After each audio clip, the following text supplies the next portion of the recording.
సంచలన దర్శకుడు రామ్ గోపాల్ వర్మ మరో సోషల్ మీడియా పోస్టుల కేసు నోటీసులపై మరో వీడియో రిలీజ్ చేశారు. సోషల్ మీడియాలో కామెంట్స్ చేసే వాళ్లను అరెస్ట్ చేయాలంటే 80 నుంచి 90% మంది జైల్లోనే ఉంటారన్నారు. ఇది సోషల్ మీడియా సమస్య, తమ సమస్య కాదన్నారు వర్మ.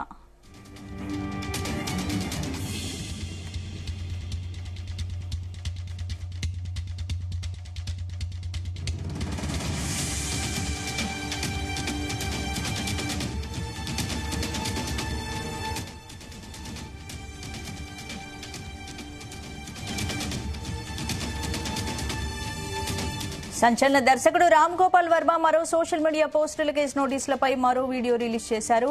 సోషల్ మీడియాలో కామెంట్స్ చేసే వాళ్లను అరెస్ట్ చేయాలంటే 80 నుంచి 90% మంది జైల్లోనే ఉంటారన్నారు. ఇది సోషల్ మీడియా సమస్య, తన సమస్య కాదన్నారు వర్మ.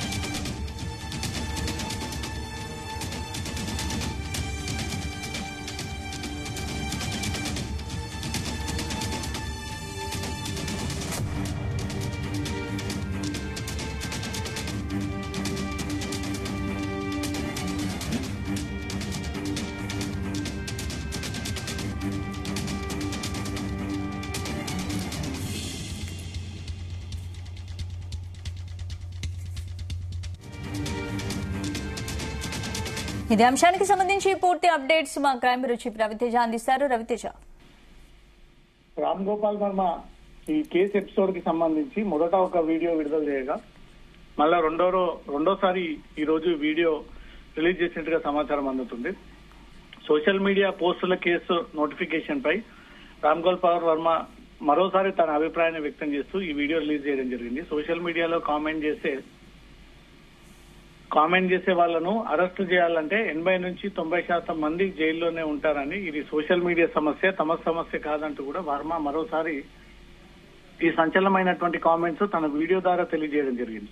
నిన్నటి వరకు వీడియో కాన్ఫరెన్స్ ద్వారా హాజరవుతానని, వ్యక్తిగతంగా పోలీసుల ముందు హాజరవ్వనని, ఈ కేసులో ఒకవేళ పోలీసులు విచారించాలనుకుంటే వీడియో కాన్ఫరెన్స్ కి అనుమతి ఇవ్వండి, టైం ప్రకారంగా నేను కాన్ఫరెన్స్ ని ఎదుర్కొంటానంటూ తను వీడియో రిలీజ్ చేయడము. ఇప్పుడు ఏకంగా సోషల్ మీడియా వ్యక్తులని అరెస్ట్ చేయాలంటే 80-90% అందరూ కూడా జైల్లోనే ఉంటారు. అసలు సోషల్ మీడియా ఆపరేట్ చేయాలంటేనే భయపడతారు.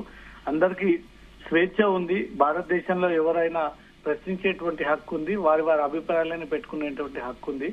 దానిపైన ఈ రకంగా కేసులు పెట్టి అణచివేసేటువంటి ప్రయత్నం చేస్తా ఉన్నారంటూ కూడా రెండోసారి ఈ వీడియో విడుదల చేయడంపై మాత్రం ఇప్పుడు ఆ వీడియో సంచలనంగా మారింది, తీవ్ర వివాదానికి దారితీస్తా ఉంది. సహకరిస్తానని చెప్పినటువంటి వర్మ మళ్ళీ తను మాట మార్చి సోషల్ మీడియాపై కేసులు పెట్టడం ఏంటంటూ కూడా తను డిఫేమ్ చేసుకునేటువంటి ప్రయత్నం చేస్తా ఉన్నాడు.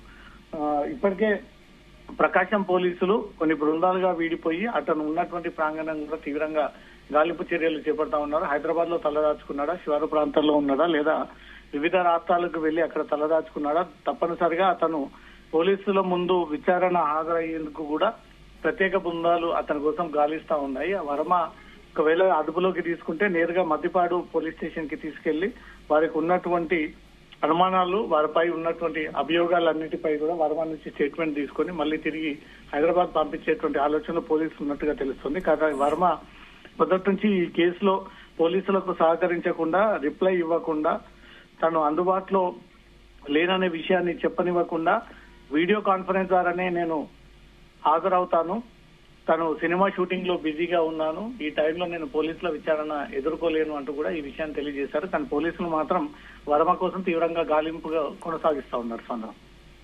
Right, thank you Raviteja.